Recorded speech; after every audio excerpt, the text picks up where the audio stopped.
Hopefully it stayed there. You might want to lift your chair up a little bit. Doesn't go up any higher. I'll just be taller. Okay, and we're going. So, here we are, doing the Q&A video. We're just gonna wing it. We don't really have anything rehearsed, so we're just gonna read some of the questions that you guys asked me on Instagram, and we'll see what's going on. A quick update before that starts. We haven't been doing a ton of fishing because the weather has been very bad outside. Very cold, very windy, snowy, icy, yeah. I mean, it's been everything. So for our safety and just for other reasons, we haven't been going as much, but as soon as it warms up here and we get some nicer days, we will definitely catch more fish and be uploading that. So for now, we're just gonna do a Q&A. First question, Mike R. How do you get a muskie to bite on a bad day? I haven't got one to bite yet, so Keith will take this one. I would say they seem to bite more on bad days.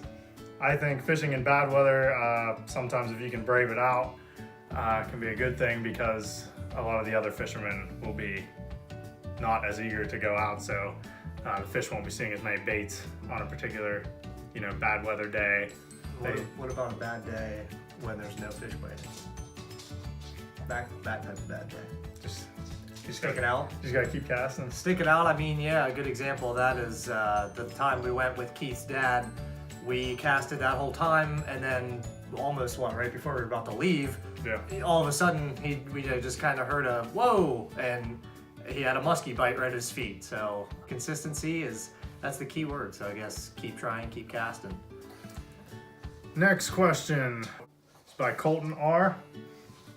Wants to know when he can get featured in a video.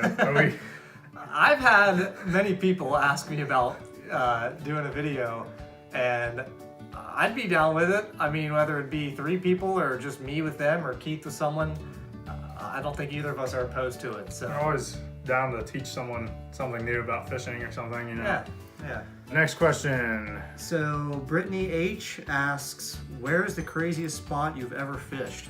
That's a good question. I would probably say one of the trout streams I've fished that are like back away from everything, because like there's a lot of spots, especially with trout fishing, where it's like when you drive past you can see all the people fishing and all the cars parked, but there's some spots where we actually will walk like miles back into the woods, and it's always just cool because it kind of makes it seem a little more nature-y and just more organic, I guess is a word.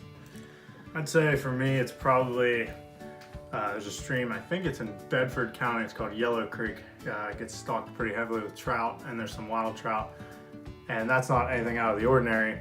But my dad and I one year, New Year's Eve actually, decided we wanted to fish for trout down there, and it was in the middle of like a blizzard. I mean, we were walking through like a foot of snow on the bank. That sounds like you. And getting blasted in the face with snow, and we didn't catch anything, I don't think.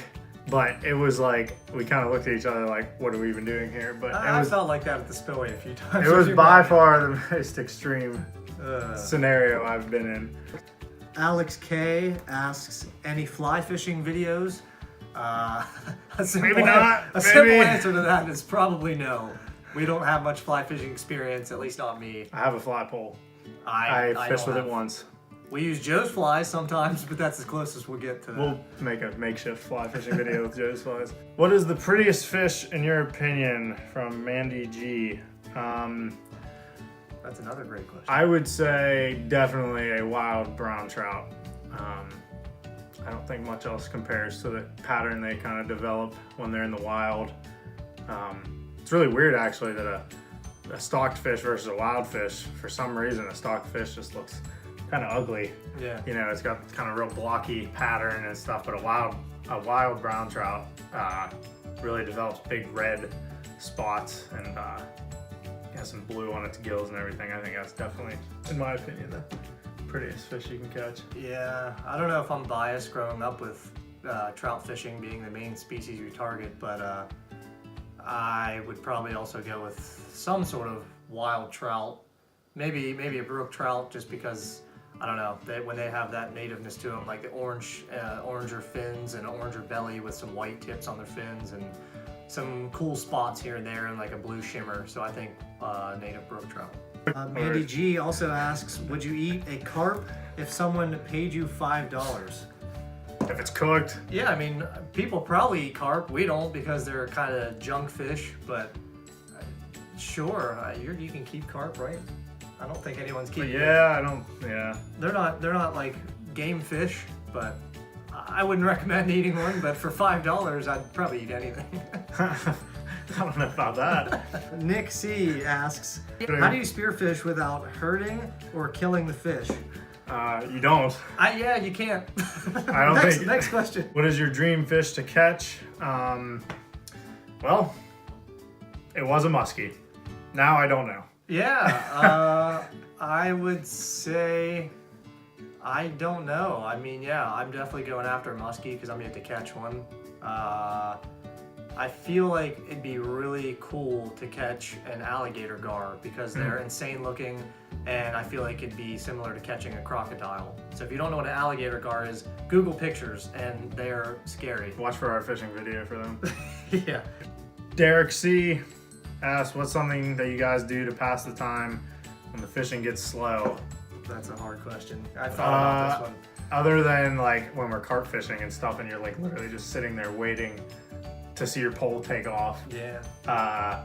Most of the time we're constantly just casting. I mean, probably get into some pretty random conversations here and there, I guess. But yeah, we've probably had some weird talks while fishing just because we get bored. But or you talk to a bunch of weird people you meet at different places when you're fishing. That's very true. You do run into a lot of people. Not everyone's weird, but sometimes if you go at night, you never know who you might talk to. I know sometimes slow, if you mean sitting still, I mean just like on my phone or talking to Keith or something. But if it's slow, like casting continuously for an hour straight, you don't catch anything.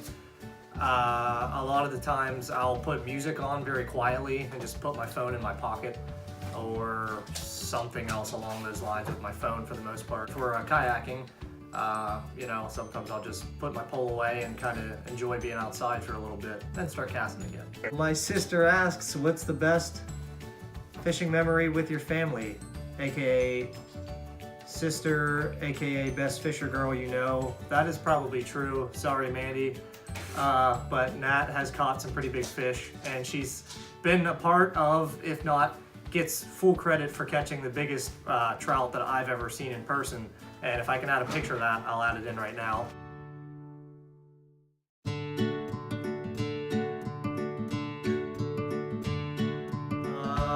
Best family memory, I don't know, probably the first day of early trout season when it's not in Huntington County. We usually go to Juniata County and fish some streams there. So it's usually me, my dad, sister, sister-in-law, and brother.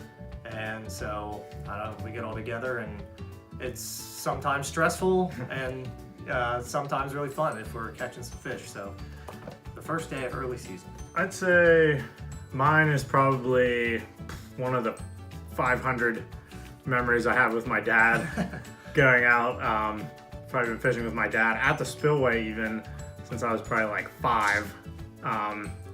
So I don't even know. I can't even think of how many fish me and my dad have caught together. There have been times in the spring where we'll literally fish every day that we possibly can. I mean, 8 days in a row or something. So probably just going out with my dad on multiple occasions. Tristan, and he asks, hey Zach, I would love to join in on the fun. Haha. But did you catch that ski on the trout? Squeeps? We did. We did. What was the first fish you ever caught? I would guess a bluegill out of my grandmother's pond. I would say a 50-pound bull shark off the coast of Florida. No, I'd have to be like a bullhead catfish or something out of the spillway again. That's better than the bluegill. What's the best season for fishing?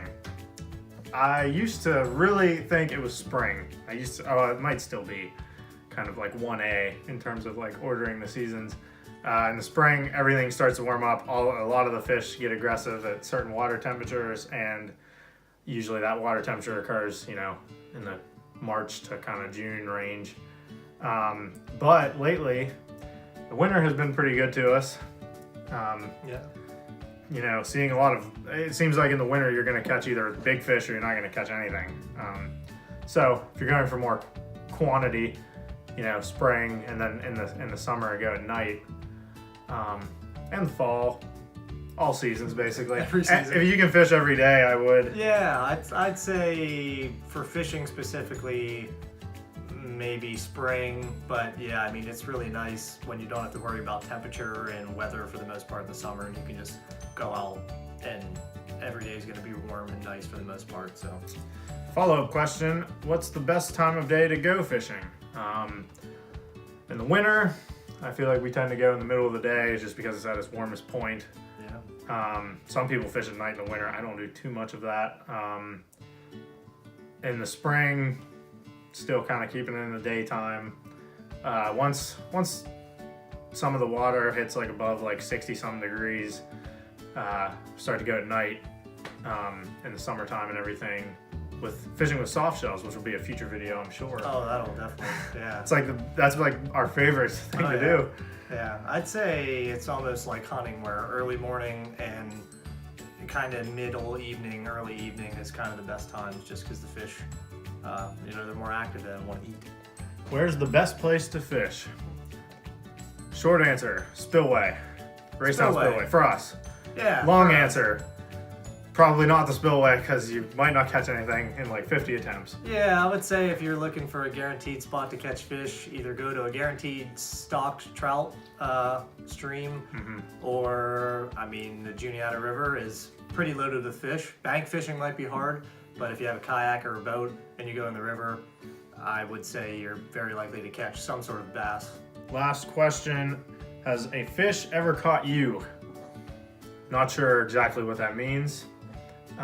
I've never been dragged physically into the water by a fish, though I did jump in the water after a musky once when we couldn't net it. I've been caught like by the attention of trying to catch a fish. Like I keep going back for like muskies and stuff, but I've never been caught by a fish. I'd say until we go like Goliath grouper fishing somewhere in an ocean, we likely will not be pulled overboard or into the water. Also, the question about the season for fishing and what time of day, those are by Ashley K. I don't think I've mentioned that. And the fish catching us was by Nick C. again. So that sums up the Q&A. Hopefully our answers were serious enough, if not humorous. If we didn't answer a question the way you liked, sorry. We'll probably make with it. We'll probably make another Q&A in the future. If you have any more questions or anything at all, ideas, video challenges, suggestions. Yeah, video suggestions. We definitely need some ideas. Leave them down below in the comments. And requests. Yeah, any requests, any lures. Name a fish, we'll catch it. I can't guarantee that, but anything, name it. yeah. So any ideas, comments, suggestions, anything. Nothing. Put nothing. Put nothing. No comments. We'll probably be back with another one. Maybe, hopefully this Sunday. We plan on maybe fishing. I gotta go. So maybe a video Sunday. Keith has to go. So catch you guys next time. See you.